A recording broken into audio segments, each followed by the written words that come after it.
Controller players normally find it far harder to reach the top level of Fortnite. I know you as well as me want controller players to get more love. So these 5 tips I'm going to share in this video are going to change your controller life forever. If you want controller players to get more recognition, comment "we love controller players" and I'm going to heart everyone I see. Let's get right into it. The first thing you can do to become a better controller player in long term is optimize your loadout. Now this is something that I didn't do before, but once I started doing it, really changed my gameplay. Unlike keyboard and mouse, controller players can't go to any spot in their loadout straight away. They have to flick between them, meaning that controller optimization for loadouts is incredibly important. I would personally always go for a shotgun first, as when you pull out your builds, a shotgun is the one that comes out. This means that if you full box someone, you don't have to flick between all your weapons to get to your shotgun, and it's always out when you need it. I'd personally put SMG in the 5th slot, because when you press the left button when you're on the 1st slot, you go straight to the 5th slot. So that means that you can have your SMG and your shotgun next to each other. In my 2nd slot, I would put any movement item I have, or an AR. It's important to have a movement item next to the shotgun, because let's say I'm ODM gearing in the last season,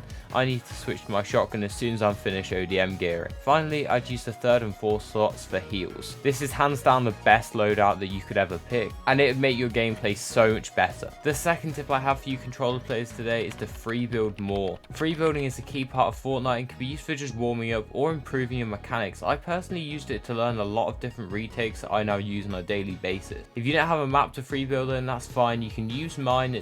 The map code's on the screen right now, 0 delay, and it has speed settings so you can learn new moves. In this map, you can even go in with your friends to free build together. Map code's top of the description as well if you want to try it out. Lots of my friends also free build a lot and they find it helps them a lot too. The next thing I want to mention is crosshair placement. With controller, crosshair placement is incredibly important because you only have your thumb to aim with. You don't have your whole arm like keyboard and mouse. So you need to be incredibly precise with the movements that you're making to make sure that you don't mess up any edits or mess up your aim. To improve your crosshair placement, I'd suggest you play maps like Xerox Aim and Mechanics map, and specifically Jiven's map, where he goes through piece control and aim training. This is going to really help your crosshair placement, as doing it over and over again has that effect. Any good controller player can tell you this next one: you do not under any circumstances want to press the main buttons B, X, Y or A. These buttons are off limits to pro controller players pretty much, as they mean you have to take your thumb off your analog stick, which can make your gameplay choppy and can lose you fights. To get around this, you can either play claw,